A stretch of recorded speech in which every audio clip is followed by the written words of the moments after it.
Welcome back to No One Told Us, the podcast that tells the truth about parenting and talks about all the stuff you wish you knew before having your kids. I'm your host, Rachael, and today I'm speaking with dear friend and brand expert, my ride or die for all of my design, Tori Sprankel. She is an expert at personal brands for go-to girlies, and her obsession is turning that pretty little Pinterest board of yours into the brand you've always dreamed of. Tori loves working with women who need that boost of brand magic to back up their killer service suite that the world desperately needs. And she specializes in lightning fast turnaround times, which is perfect for me because I feel like I'm always throwing new projects at you and you're just let's do it. Tori is amazing. We're going to talk all about building a business while home with babies. And I'm so excited to dive into this conversation. So thank you so much for joining. Yes, thank you for having me. I am also very excited. I love talking about business and babies because I feel like they're not often put in the same sentence. You know, it's either business or babies and not business and babies. And and you are as well, making a living off of business and babies. And so, yes. I can't wait to dive into that.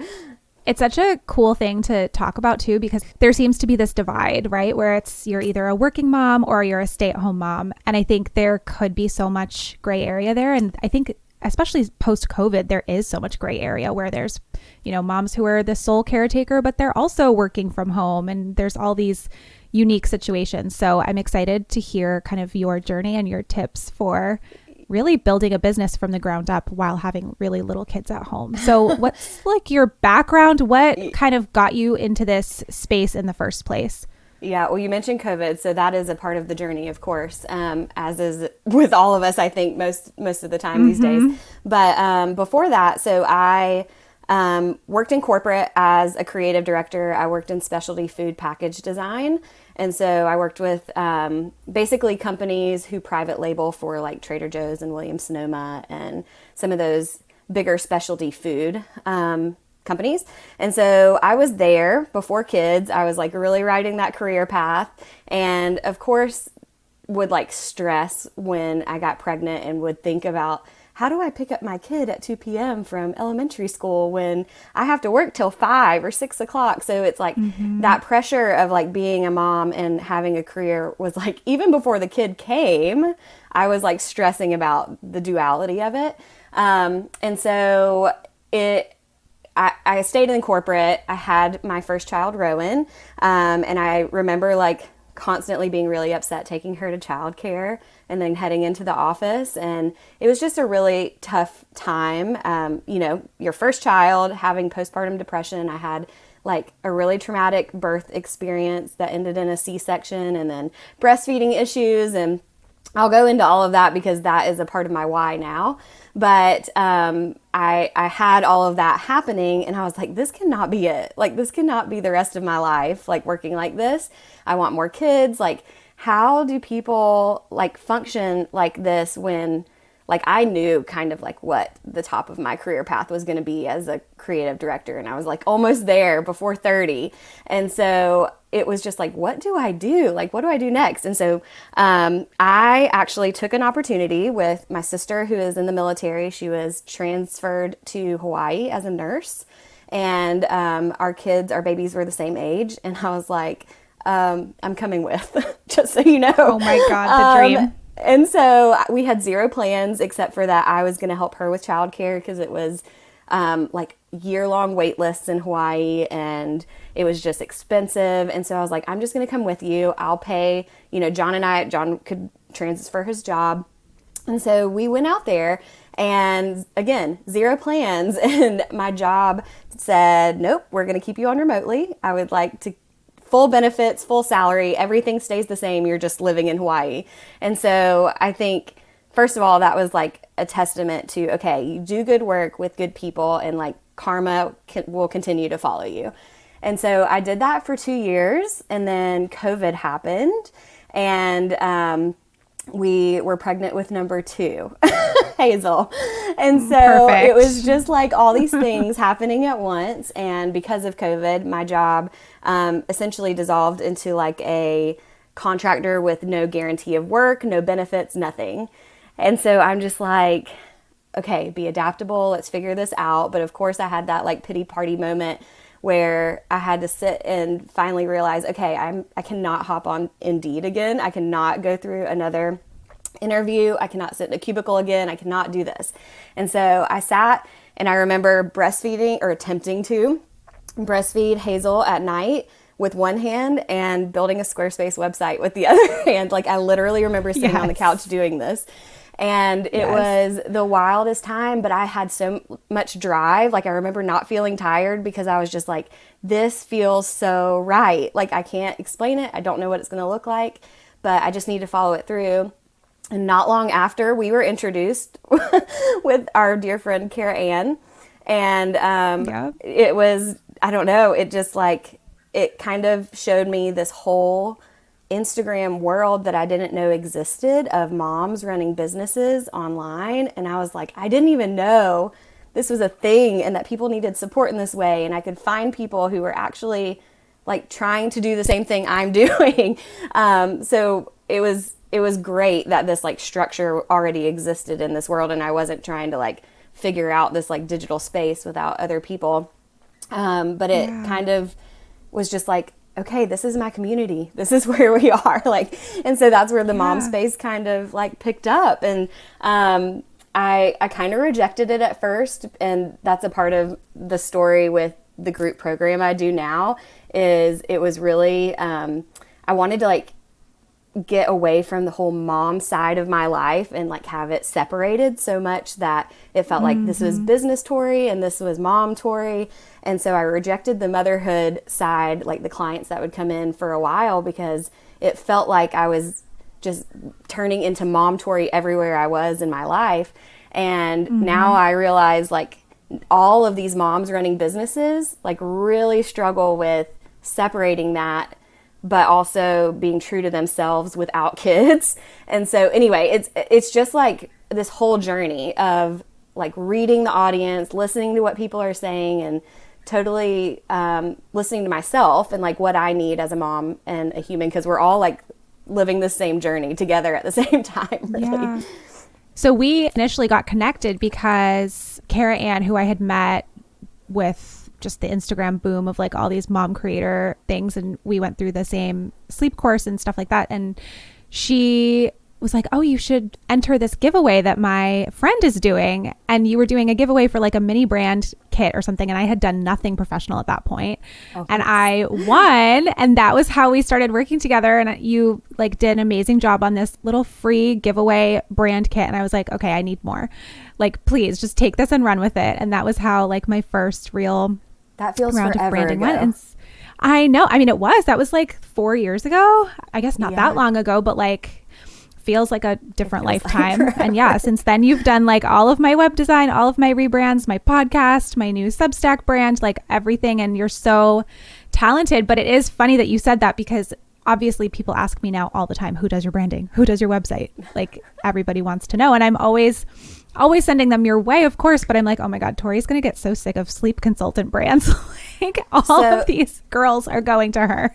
That is okay. And so that's part of where, so I'm now leaning into this personal brand side of things, not because it's a buzzword at this point, but because all of last year, I just on a personal level looked at my life and I was like, I do not see any signs of this higher self that I am aspiring to be in my life. Like, I am not the girly who goes and takes a morning walk. I don't drink enough water. I'm not reading my books. Like, I'm not doing all these things that I like want to be doing. And so I just started doing that and sharing the journey, and just realized, okay, this personal brand thing is so valid that send me all the sleep consultants, because I see it as a personal challenge at this point that to make them stand out. Yes. I'm like, my goal is to every sleep consultant, every nutritionist, every therapist, like I get a handful of like all these different similar industries, which is niching in general. But I want to make sure that they all know exactly their place and their purpose in this space, because there is room at the table for everybody. And there are sleep consultants that, or moms who gravitate towards certain sleep consultants or certain nutritionists, like just based on energy and vibe and interest. And that's exactly what your personal brand is anyway. But I think figuring that out as a mom is the challenge. So we're like so stuck in this, what are we doing as a mom? Is our kid homeschooled? Are they on track? What activities are they doing? Who's eating what? And really it needs to be like, am I fully taken care of as a human and feel like I'm fulfilling this life, as well as being a mom and helping them fulfill theirs? Yeah, I love that. We're going to be right back, and we're going to talk a little bit about your recent switch to becoming the breadwinner for your family and having your husband be a stay-at-home dad. We'll be right back.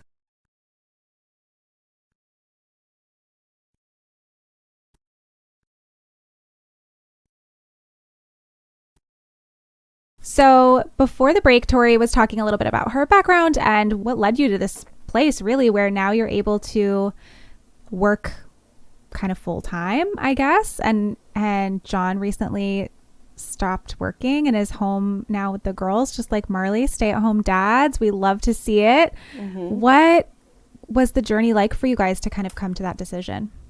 So it was a lot of conversation. I feel like it was a year more of conversations, just like, can we do it now? What does that look like? Because it's so scary going from two incomes to one. But it's obviously hindsight. Once you do it, you realize, oh my gosh, well, I can do so much more in my business now that I have support at home. But it was always that like balance of support. Like, how do I get support? Where do I get it? How can I squeeze in an hour or two of work here? We moved back to Georgia after Hawaii and COVID. And my mother-in-law lives like 10 minutes away. So she takes my youngest, Hazel, during the day while my oldest is at school. But because John is at home and has been at home for a year now, we're deciding to now move into a homeschool phase because we can and do that. But it was a lot of, and I'm sure the same with like you and Marley, like it was like every night around the dinner table or every little walk that we had around the neighborhood, it's like, okay, what does this look like? What, like literally financially, what is the bare minimum I need to make when you come home for us to survive? And it has just way exceeded our expectations. I mean, and John likes to joke that he had to come home because our 4-year-old is still in our bed. So that is the only time we get mommy daddy time. And so during the day when they're gone, it's like, this is our time together. Ooh, but yeah, so it's, it's so wonderful and it's so terrifying before you take that leap.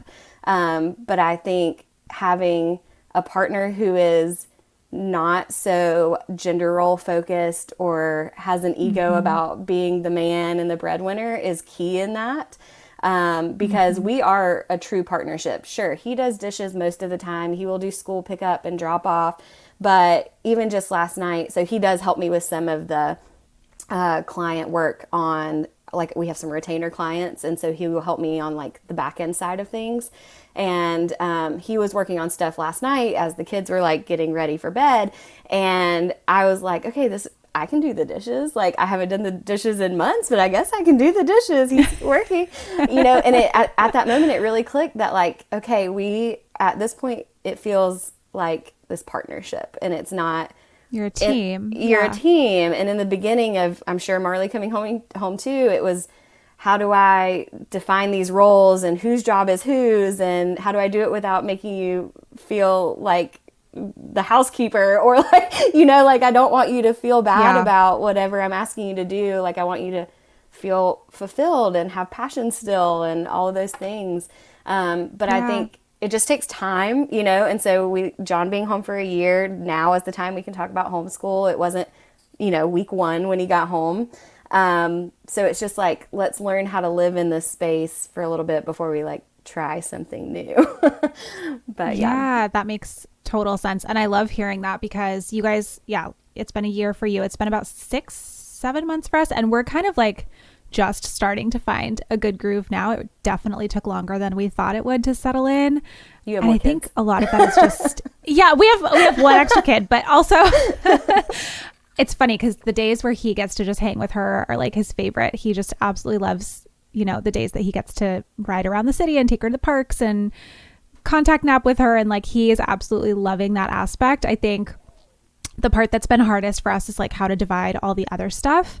So like the picking up toys and, you know, all of that kind of crap where it's just like, and it's totally on me where I am like, dude, I was doing all of this and also running a business at the same time. You're only having to do one of those things. So like, let's get it together. Let's have the house be like picked up. And it's so unfair of me to have expectations on him just because I did something one way doesn't mean he has to do it the same way. So I'm really trying to not like micromanage, but it's hard. It is hard. And I don't know if you ever feel this way sometimes. I notice when I get like really annoyed that maybe something isn't done, or like I come down from the office and like just dinner's not ready. Nobody is doing what they're supposed to be doing. The house is a wreck.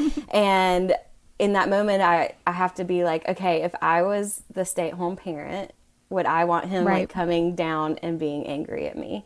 And so, oh my God, I know. And that makes me feel like a monster. Yes, because that's the whole point. That's why stay-at-home moms are rioting, because like dads are not treating them not right. Appreciated. Yes, exactly. Yeah, no, it's so true. And he's even said that to me, like, Rachel, if I said that to you as a stay-at-home parent, you would leave me. Like, you can't talk like this. God, I'm like, so mean to you John. You can't have these wild expectations. I'm so mean because it's just, I have such high expectations of myself and I project those onto others. And I don't know. I feel like as women in business, we just have this gene or something where we are just so efficient. We can do so many things at once. Yeah. And so when other people can't, it's just like, why? What's wrong with you? Like, get it together. Seriously. That role reversal piece is helpful. I just had that conversation with my sister because I had like an hour and I was like, okay, I have an hour. I know the dishes need to be done. I know the laundry needs to be done, like all these things. And in my head, after I did all of that with time to spare, I was like, there's no way John Sprankel could do this in an hour. There's no way. Never. But yes, we are monsters. I know. But I also think about it as, you know how like kids, when they come home from school, they're like the meanest to their mom because it's like the safe space. And so that's why I tell John, I'm like, John, you're my safe space. That's why I can talk to you that way. That's why I'm mean to you, because I love you so won't much. Leave me. Oh my God. They're special guys for like you said, putting that ego aside and being willing to be home with the kids, but also for putting up with us. Shout out to Marley and John. You guys are great. We love you so much. We're the real children. Yeah, exactly. Dealing with me is so much worse than dealing with any of our kids. But anyway, so I would love to hear more though about kind of how you got to a space where this was feasible for you. I love hearing about how people kind of like build their business. And so what do you think was the thing that really helped you kind of take off and get to a place where it was, you know, a feasibility for you financially? Yeah. So it, you know, I don't know how to necessarily talk about success and business without internally kind of feeling like I never want to feel braggy about anything. But I think the way I structured my business and where I invested early really set the tone for how my business grew. And so I was like really diligent in like investing in people who knew how to run a design business early on. I learned really quickly how to structure things and what my options were on pricing and marketing and services. And so I kind of experimented a little bit, but when you mentioned like lightning fast turnaround, so I work mostly in VIP like weeks where we can really get this stuff done, branded web up in like a matter of 2 weeks, as opposed to the traditional 4-month timeline that people will give you. And so because of that, I'm able to like work my services around my skill set versus just saying I offer all of these things. I can be in every single platform, which I don't. I pick and choose exactly where I'm the quickest. And I know that my audience likes fast turnaround. So it was really like a melding of my own wants and needs and their wants and needs, which is the whole point of running a successful business, is giving the people what they want, but also being happy doing it. So anyway, working on this like VIP structure gave me the ability to say, okay, well, if I book out a whole month and I do 4 of these, what does that look like financially? And it was like, whoa, that makes total sense. If I had the time to book out an entire month because you're home, then now we have way more than we are in abundance. And so at that point, if it's like, okay, if I want to take 2 weeks off, or if we are traveling, or like we're about to be in a family wedding, and so we have to take that time, like we have that flexibility now. And so it was just a matter of like working the services and what that looks like around what lifestyle I wanted and basically what money and income we needed. But it was an experiment. So it's like not everyone can work necessarily on a VIP day, but does that mean that your goal is so many passive income downloads or so many one-on-one calls or what does that look like in order to reach your goals? And if you're like, well, I could hop on 52 one-on-one calls to reach my goal this month. Okay, you can, but does that feel good? Like, is that giving you the life that you wanted? And so what can we do to maybe switch that up, to maybe offer a service in a different way that offers you like more freedom and more money at the same time? Yeah, I love that advice of you have to serve your people and you have to know what your people want, but you also have to do what's feeling good for you and authentic for you. And I think that's something that a lot of people don't do. They feel like they're just having to offer everything because everybody else is offering it. And I don't know. I think when it's not aligned with you, it really just comes across, especially when you're on social media. I feel like people can kind of sniff that out. And for you, I think you really resonate with people because it's so clear that you're being exactly who you are. And you're so confident in what you're offering and what you're doing. And I think that's what people gravitate towards. They want to work with somebody like that, right? And I really did not like doing one-to-one calls when I was first starting out. It just was so time consuming and it was so emotionally draining. These parents that are coming to us are just exhausted, and lots of times they've tried lots of other things. So they're feeling really kind of hopeless, and I feel for them so much. But when I was also dealing with those things with my own small babies, I was just like, I was tapped out. I had no more capacity to give that deep emotional work that they needed. And so I stopped doing that, even though it was like a big source of my income at the time. And I figured out a way to restructure it where I brought on consultants onto a team, and now we offer it that way. And they're they're even better than me. Like, they're so amazing at what they do. You're right. Just kind of figuring out how to bring on the right people and be creative and only doing what's really serving you is in turn going to serve your audience. If you're like trying to figure out what that even looks like, the question I usually ask is like, what if this? And so putting like zero limitations on whatever it is, like stop thinking about, oh, well, I can't do this because of that. So it's like, okay, what if I had you look like an angel, by the way. What if I had 4 extra hours to do something this week? And then in your brain, of course, because it's like there to help defend you against all these exterior things and fears and bad things happening, your brain's going to be like, oh, but you don't have 4 extra days. You'd have to pay for childcare. You'd have to do all these things. And so when you write out like, well, what if I had 4 extra hours a day to do something? What if I had the financial resources to pay for childcare? What if I had someone living near me close by? What if I had all these things that supported this lifestyle? And then it's almost like, oh shit, I really could do this if I worked this a different angle. And so it's just like opening your brain up and getting rid of all those limiting beliefs of whatever is in front of you and why you can't do something. And your business will start to shape exactly how you want your life to work around it and with it. I mean, there's 2 things I'm thinking about when you're talking about that.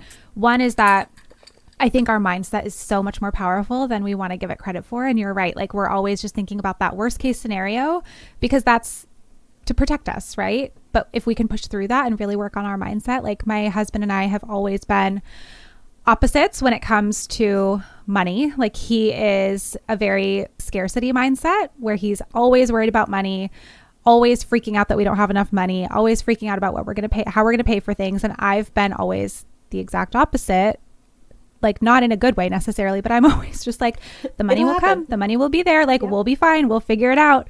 There's probably a healthy balance in there somewhere, but I do think that sometimes you have to take that leap and really get creative and figure out no, wait, I can actually figure out how to make this work. I can do this, instead of just, oh no, I can't do that. I can't afford that. I don't have enough time for that.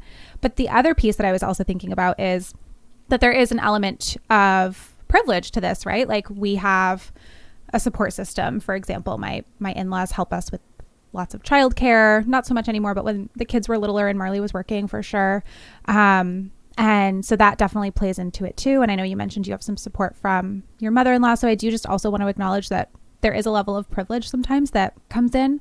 But I would love to hear more of your kind of tips for anyone listening who is maybe a stay-at-home mom, or they're stuck working a job that they're not passionate about.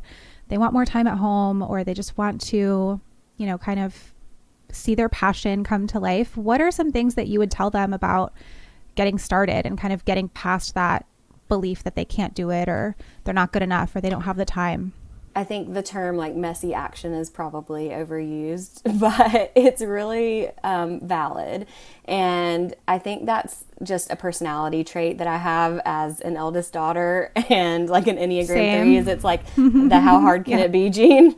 And so I kind of just approach life that way, and it's worked in my favor most of my life. And so I would tap into that gene, or pretend like you have it when you go to look at what your life is. Fake it till you make it. Fake it till you make it.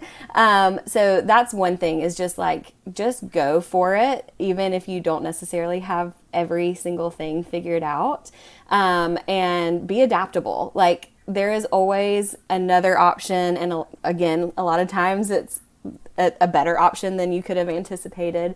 So I think being adaptable in things, just like the Hawaii situation, it was like, I don't know what my plan is, but I'm just going to put my 2 weeks in and see what happens. And it was like, okay, well, I guess I'm going to Hawaii with a job. That works. But yeah, so it just lean into it all and do with the messy action and be adaptable through it. But if you're a stay-at-home mom, I mean, it seems so intimidating to like look at influencers who have this following and have everything figured out, and just the business that looks like it's growing and booming and is perfect, and tell ourselves that we're not good enough or we're not there. And that's like so not true. I mean, even coming on this podcast, I'll be honest, I was like a little nervous because oh my gosh, I don't have a huge following, and I know vanity metrics mean like nothing now, but that's still something that I know people look at. And to me, I could care less about the number of followers, because I have a very engaged community. I have a husband who is at home, and we are blessed financially through this business, and the follower count does not matter because of that. And so I would also say to you, I mean, I know you have sleep consultants that I've also worked with on your team who have 1,000 followers or less, and it's all about what value you bring, and that's it. If you can connect with your people, it does not matter how big of a fish you are in this pond. Like, you can still make a huge difference here. So don't discount yourself. But it's so true. And like social media is just one small piece. Like there are plenty of people who, especially now post-COVID, when there are more opportunities for stuff in real life, there are lots of people I know who have, maybe 1,000 or a couple thousand followers on Instagram, but that's not where they get the most of their business. They're out teaching classes or working with people one-on-one. They're getting referrals just through word of mouth. They don't even need, social media to get their clients. They're just using, they're doing a great job. They're providing a great service. And then that person is going and telling their network to work with them. So I think one reason why I love you too is that you do have, it's such a good example of having such an engaged audience, making a full-time income and then some, and, not needing 500,000 or 1 million followers. That really doesn't mean anything anymore. So I love that you said that. And also just the piece of like, it always looks like people have it all figured out behind the scenes, and we don't. Like, I will be the first to tell you, my business very well. You know that there are a lot of holes in my business. There are lots of things that I could be doing, should be doing. Like, no business out there is absolutely perfect. And I also started with 20 people watching my stories, and like 3 of them were my mom and my sisters. And I think people forget No, of course. And like, I don't think I got to 1,000 until I was doing it for at least 7 or 8 months. Like it was a very slow burn at first.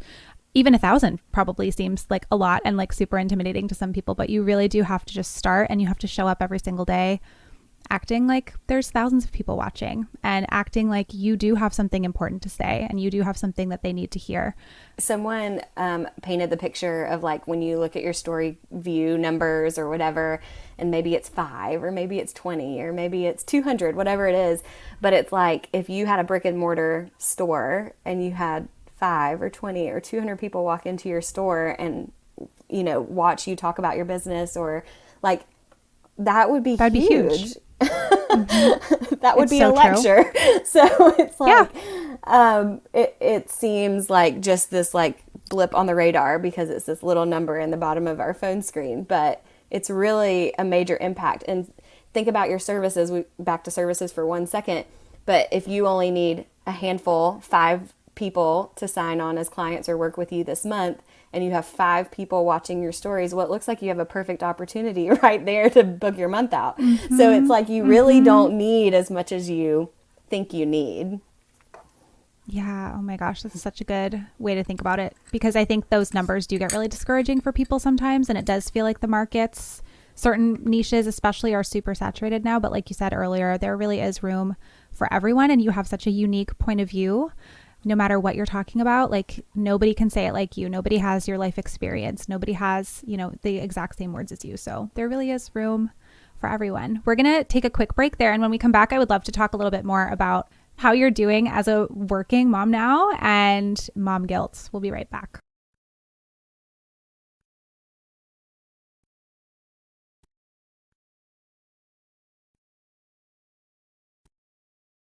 Okay, we are back with my friend Tori. And so in the last year or so, you've kind of switched to being this full-time working mom, and you're also home, which is so wonderful, but so hard at the same time, because it feels like we should always be available to our kids simply because we're home, but we're working. So I would love to hear the yell from downstairs. Yeah, no, exactly. That's why I built this little shed back here, and I can still hear them sometimes. Yeah, we built like a little she shed, and it's amazing. It's amazing. It's in our backyard. The kids have kind of figured out that I am back here. So like when I first started coming back here, Marley would just tell them I was going on a walk. And then one day Noe saw the light on and was like, is mommy out there? And so now my cover has been blown. But it is so nice to have like a separate space to get away to. Because up until this point, I was just always working either during their naps or after bedtime or on the weekends, usually all 3. Super hard. So I'd love to hear how that's been going for you, working from home while also being a mom. Yeah, so it's obviously changed a little bit recently, and it will change again as school ends literally tomorrow. But I'm literally set up in the playroom. My desk is in the playroom because John was still at work, and so I was the one at home, and Rowan is at public school at this time. But I was like, if I need to be able to do a power hour of some sort, luckily my kids are at the age now. I have lived through the nap time, open your laptop life, but currently they can entertain themselves for at least an hour. And so I was like, I would rather just be up here while they're playing with the play kitchen or putting on dresses. And so we put my desk up here.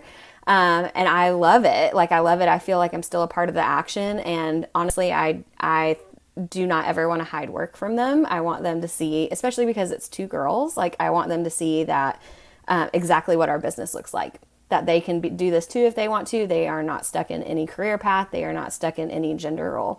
And so I want them to be able to see what work looks like for other people beyond service providers or not service providers, first responders. You know, my family is full of like teachers and nurses and stuff like that. So that's one piece of the puzzle. But my mother-in-law living nearby was also a huge help for a long time and still now. So when we would drop Rowan off at school in the morning. We would drop Hazel off at my mother-in-law's right next to the school at the very same time. And so 8 to 2, they were gone, which felt like this gigantic breath of fresh air. Like I could breathe, but at the same time, when 2 o'clock came around, I was like, I've got nothing done. I could work for so much longer. Right. So the more the business grew, the more time I felt like I needed. And that's when I started to need to reevaluate things. But my mother-in-law is a massive help. And so when we transition to homeschool next year, we have worked out an agreement that she will take the girls from 9 to 5, 2 days a week. So John and I still have like alone time twice a week. We have designated quiet time for work. We have the ability to go to the gym together.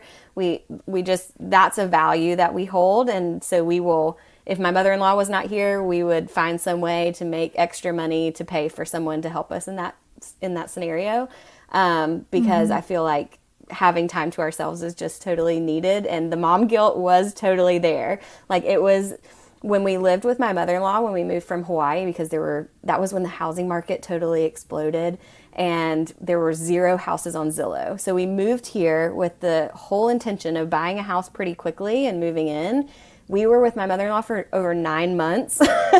And so I built this business in her sunroom because, I mean, living with someone who you're not used to living to, it's nothing against my mother-in-law at all. It's just like you're not living in your home. You're all crammed in one room. No.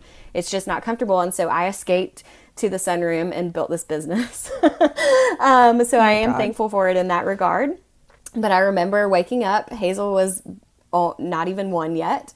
So I remember waking up and just being like, okay, Oma, can you take her? I'll do breakfast, but can you take her for like an hour and a half, 2 hours, and then I'll do lunch, and then I'll do nap, and then John will be home, and then when the girls go to bed, I'll do work again. And so it was like so hard. Maybe it was my pride. I don't know. I feel like a lot of times we feel like we have to prove that we're like doing it all and can do it all really well when we're really like hating life and struggling. But it was everything for me to ask her to watch her for 2 hours. And I felt like such a burden, like we're already living at your house and now I'm asking you to watch my kid. And, it just felt hard to ask for help. But that was the hardest part. And now it's been so much easier. And it's like, can we go drop my kids off at my parents in Kentucky for a week and us go on a vacation? Like it's almost like you get so used to it that you're like, how can I escape and go to boarding school myself? What else can we get away with? What can we get into today? So it's like, it's like, what does this look? And that's a limiting belief when we talk about like, what if? And it's like, what if you weren't scared to ask for help? Like, what if you could put aside, a couple $100s and not maybe do something else this month, and you spent it on childcare so that you could work in your business to then have a greater ROI. Like what does that look like? Support is so hard for us to ask for, but if I didn't have support, we would not be here. Like we would not be here. Right. I would be straight struggling. And so I'm thankful for every ounce of support that we get. And again, I do fully acknowledge as well that it is a privilege to have her nearby. But I do also have a client and a friend who she specifically booked a membership at this gym who has childcare for a maximum of 2 hours a day. And she will sometimes go work out for 30 minutes, but then she's like, the other hour and a half, I'm literally running it down to the very second. I am sitting there and I am going to answer some emails. I'm going to do some admin tasks, or I'm going to read my book today and not do a thing. Like I am going to take my me time and not feel bad about it because it's literally a part of this package that is supporting me, and I am accepting that. So I love that. I feel like that's such an underused hack. The gym childcare, we did it with Otto a few times, probably not enough, but I was teaching yoga when he was little still.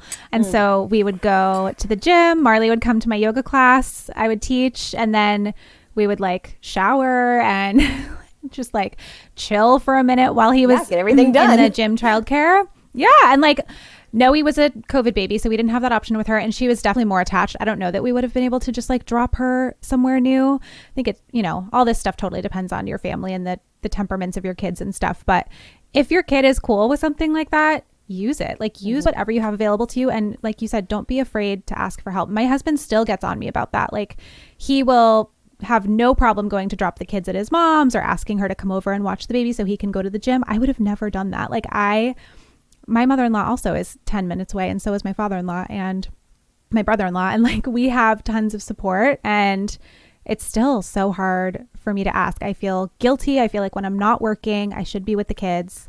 Yeah. But I also love what you said though about how you love working near your girls and letting them see this is what I'm doing. Like you can do this too. And I think so many people are made to feel guilty for like using their phones in front of their kids or working in front of their kids or not giving their kids their undivided attention 24/7.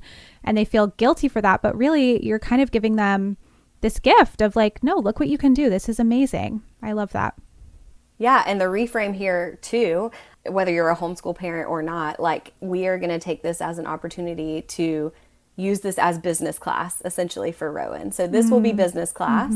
But also she sat here and has watched me design and now has a very, very strong interest in design and art, which she's always been artistic. But so there will be times where she gets to hop on and she just plays in all the Adobe programs. And so it's like, okay, there are positives to working in front of your kids, even besides just like showing that work is a normal part of life and it can look different. But what can you teach them? Like, it's just like being in the kitchen. Like it can be really annoying to have kids in the kitchen sometimes, but isn't it so fun when you say, grab your stool, let's make some pizza. Let me show you what to do. And then it becomes this like whole different experience than like just get out of the kitchen so I can do it real quick.